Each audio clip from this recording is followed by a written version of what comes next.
Hello everyone, সেদিন ছাতুর পরোটা তো বানিয়েছিলাম, তার সাথে বানিয়েছিলাম আরও একটা ডিশ হলো কিমা চিকেন।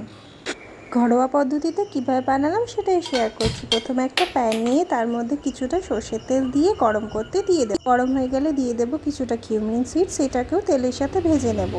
তারপরে দিয়ে দেবো গোটা গরম মশলাটাকেও ভালো করে ভেজে নেব।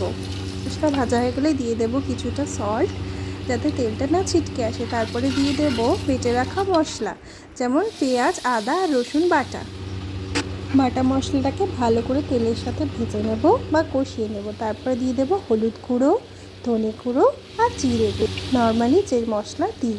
তারপরে এটাকেও ভালো করে মশলার সাথে ভেজে মশলাটা ভাজা হলে দিয়ে দেবো টমেটো পিউরি। এখানে আমি 2টো টমেটো ইউজ করেছি। এটাকেও ভালো করে মশলার সাথে ভেজে নিতে হবে। তারপরে দিয়ে দিচ্ছি লঙ্কার গুঁড়োটাকেও ভালো করে কষিয়ে নেব মশলার সাথে। এবার দিয়ে দেবো কিমা চিকেন। এখানে আমি 400 গ্রাম মতো কিমা চিকেন ইউজ করেছি। কিমা চিকেনটাকে ভালো করে মশলার সাথে মিক্স করতে হবে, দিয়ে ঢাকা দিয়ে দিতে হবে।